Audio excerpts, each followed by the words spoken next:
Hola, sé bienvenido a este podcast del repaso de la lección joven. Soy Hannah y junto a ustedes repasaremos los aspectos más importantes de la lección número 4, el poder del discipulado, el estudio de la Biblia. Hablamos del libro más vendido de todo el mundo, redactado en el año 1500 a.C. y el 100 después de Cristo, por autores diferentes de diferentes culturas, diferentes educaciones, profesiones, personalidades e incluso hablantes de diferentes idiomas.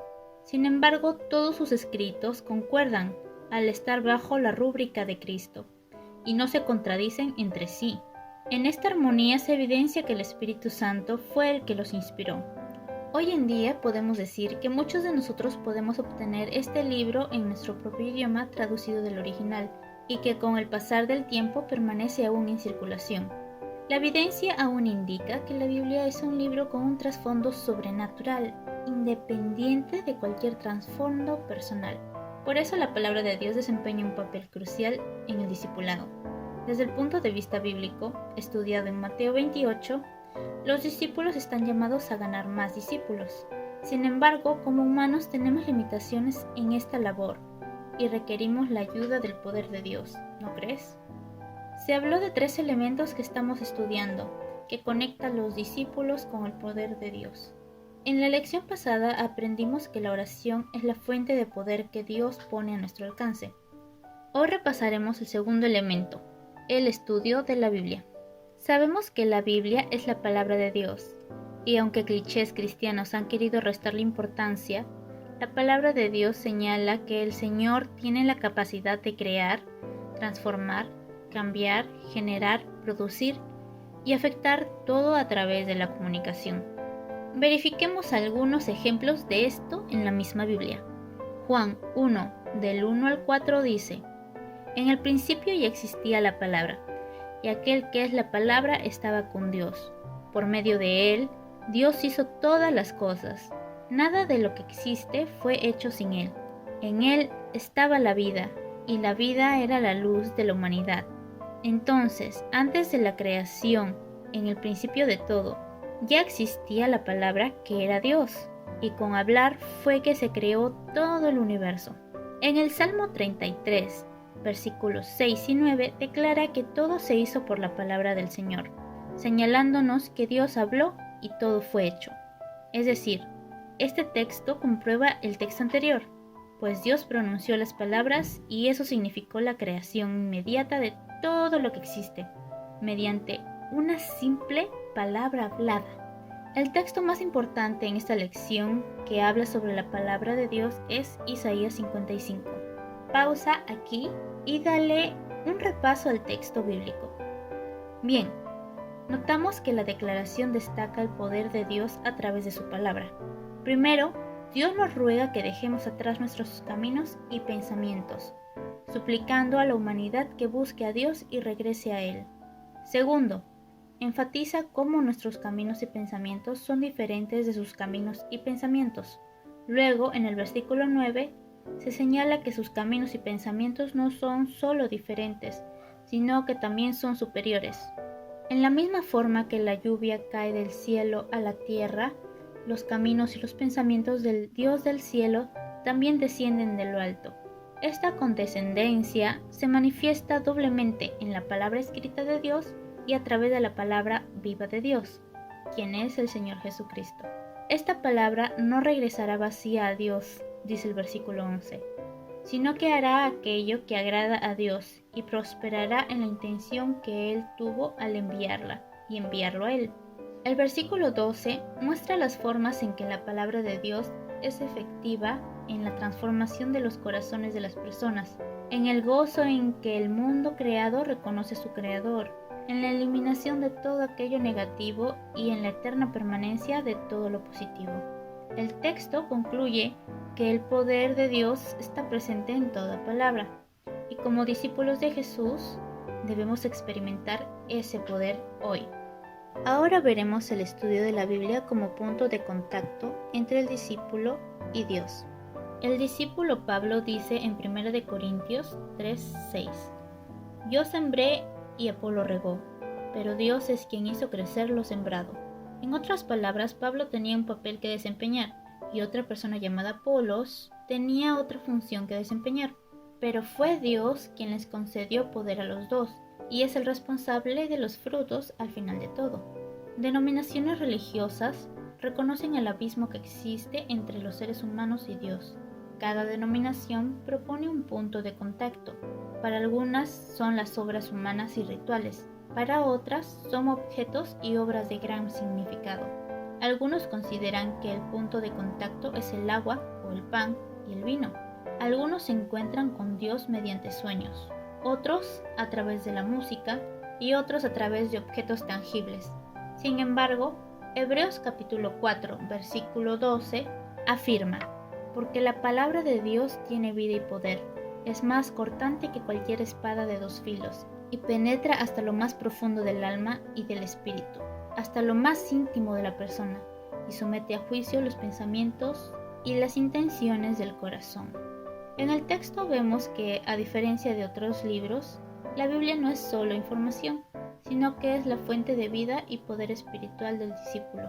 Entonces el verdadero punto de contacto entre el hombre y Dios ocurre cuando el corazón escucha la voz de Dios que le habla a través de su palabra y obedece con toda voluntad.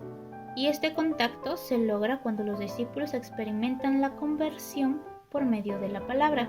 El proceso del discipulado debe estar del todo pegado a la palabra de Dios. Hay diferentes tipos de estudios bíblicos durante dicho proceso. Primero, tenemos aquellos a los que el individuo descubre la verdad a través de su propia búsqueda. El segundo tipo es la preparación bautismal para comenzar un proceso de discipulado formal en unión a Jesús. El tercer tipo son los estudios de discipulado luego del bautismo, apoyando las etapas iniciales de la conversión y el conocimiento de las doctrinas. El último es el entrenamiento práctico para impartir estudios bíblicos a otras personas. Según la fase del proceso de discipulado en el que te encuentras, ¿qué tipo de estudio bíblico estás realizando? ¿El primero, el segundo, el tercero o el último? Si bien los 4 tipos de estudios bíblicos impartidos a los nuevos discípulos son del todo vitales, el punto de contacto más importante es dedicar tiempo al estudio de la Biblia a solas, para así conectarse con Dios. Piensa, ¿cuánto tiempo usas este punto de contacto? Con frecuencia los discípulos reconocemos la necesidad de una mejor y más profunda vida espiritual o de una experiencia devocional más significativa, pero no podemos encontrarla. Además del aire que representa la oración, el concepto de alimentación representa la lectura de la Biblia. Entonces, relacionémoslo con conceptos médicos y principios de salud. Así como ingerimos alimentos físicos, nuestra vida espiritual también debe alimentarse para obtener fuerzas, nutrientes y energías. Así como tenemos la opción de elegir entre alimentos nutritivos y calorías vacías, en la vida espiritual podemos alimentarnos de verdades profundas y enriquecedoras, o de rituales vacíos y superficiales. Los resultados de la elección saltarán a la vista. Los discípulos con falta de estudio de la palabra de Dios resultarán en atrofia, falta de motivación y energía, debilidad, hambre y eventualmente la muerte de la vida espiritual. Mientras que los discípulos que se alimentan de la palabra de Dios disfrutarán de energía positiva y de un gozoso entusiasmo. Jeremías describe su experiencia acerca de esto en el capítulo 15 de su libro, versículo 16, y dice: cuando me hablabas, yo devoraba tus palabras. Ellas eran la dicha y la alegría de mi corazón, porque yo le pertenezco, Señor y Dios Todopoderoso. Jeremías pone en manifiesto que la Biblia asume un papel existencial que impacta el propósito, la identidad, el llamado y la actitud ante toda la vida. Debe leerse tantas veces como sea necesaria para sustento espiritual, y en ese estudio encontrarás a Cristo en toda la Biblia. El poder de Cristo, el Salvador crucificado para vida eterna, debe ser presentado al pueblo. Debemos demostrarle que el Antiguo Testamento como el Nuevo Testamento son el Evangelio. El Nuevo Testamento no presenta una religión nueva. El Antiguo Testamento no presenta una religión que haya de ser superada por el Nuevo. El Nuevo Testamento es tan solo el progreso y el desarrollo del Antiguo. ¿Te has hecho la pregunta ¿cuál es la causa de la escasez que hay en la iglesia? Pues la respuesta a esta pregunta podemos encontrarla en los escritos de Elena de White, Testimonio para la Iglesia, tomo 6, página 393, que dice que es porque permitimos que nuestras mentes sean apartadas de la palabra. Si la palabra de Dios fuese ingerida como alimento del alma, no habría necesidad de los muchos repetidos testimonios que se dan y las declaraciones de las Escrituras serían recibidas y obedecidas.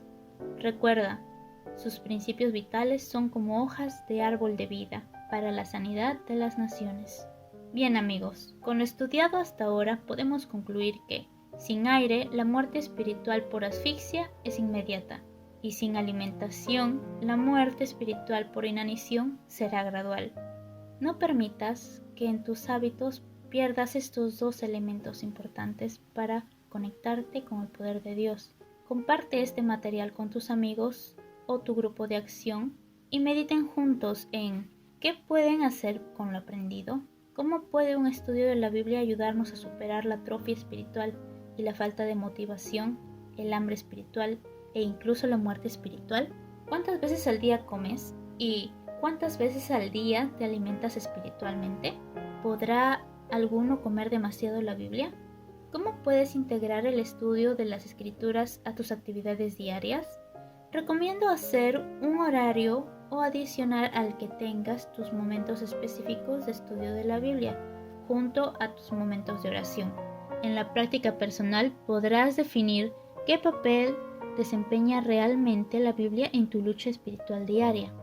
De esta manera, culminamos el estudio del segundo elemento que todo discípulo de Cristo necesita para estar conectados con el poder de Dios. Y con esto, me despido amigos. Junto a Kerigma los esperamos la próxima semana para estudiar el tercer elemento. Les deseo más poder. Adiós amigos.